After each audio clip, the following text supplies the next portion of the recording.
केंद्र के नए कृषि कानून के खिलाफ आक्रोशित किसानों का गुस्सा और प्रदर्शन एक ओर चल ही रहा है तो वहीं दूसरी ओर सियासत भी इस पूरे मामले पर जमकर हो रही है। इस आंदोलन के लिए पंजाब सरकार केंद्र और हरियाणा सरकार को जिम्मेदार मानती है और केंद्र सरकार का कहना है कि जब बातचीत जारी है फिर बीच में ये बवाल कैसा।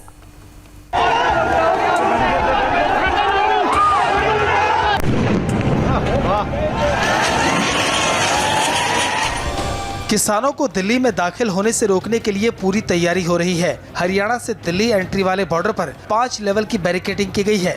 हल्दाना बॉर्डर पर तो किसानों को रोकने के लिए सड़क को खोद दिया गया है। 3 दिसंबर को किसान कानून पर बैठक के बीच यूपी के किसान भी आज से इस आंदोलन में शामिल हो रहे हैं। मतलब ये कि दोनों ओर से तैयारी जबरदस्त है। आर पार की लड़ाई आज फिर तय है, लेकिन इस लड़ाई के साथ साथ पंजाब से लेकर दिल्ली वाया हरियाणा तक सियासत भी खूब हो रही है। सरकार कह रही है कि कृषि कानूनों से किसान फायदे में है, लेकिन बिल का विरोध करने वाले कह रहे हैं यह कानून नहीं, आत्महत्या के लिए किसानों को जहर है। अब इन दावों के बीच दंगल शुरू हो गया है। कल शुरुआत हुई थी और सब दुनिया को मालूम था कि हमारे किसानों ने कहा है कि 26 से 27 को हम दिल्ली जाएंगे। तो मैं तो समझता हूँ इनका लोकराज हक है। कॉन्स्टिट्यूशन हमारी कहती है कि freedom of speech, freedom of action.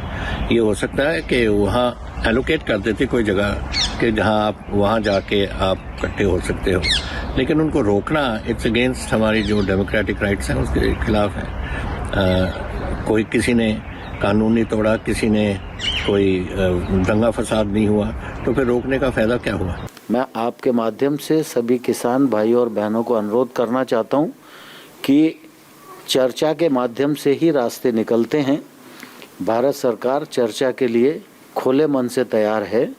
आंदोलन का रास्ता छोड़कर चर्चा के लिए सभी किसान यूनियन के लोग आएं।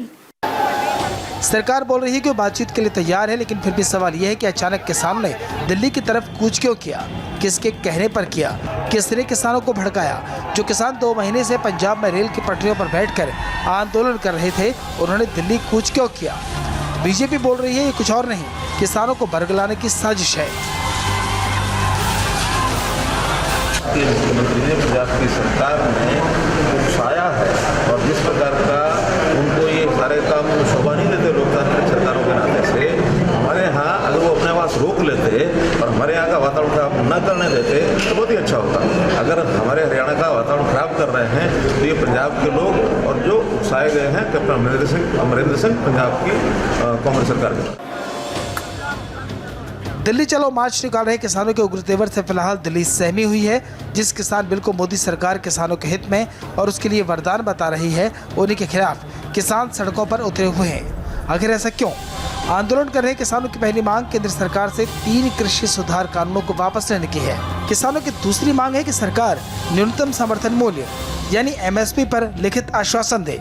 तीसरी बड़ी मांग बिजली बिल संशोधन को समाप्त करना है और चौथी मांग ये है कि पराली जलाने पर सजा जुर्माने का प्रावधान वापस हो।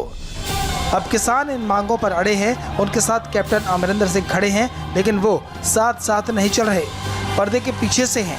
इसलिए अकाली दल कह रहा है कि किसानों को कोरोना काल में आगे करके पंजाब के CM पीछे से मौत का तमाशा देख रहे हैं। सब तो दोगला रोड कैप्टन अमरिंदर सिंह दा रहा है।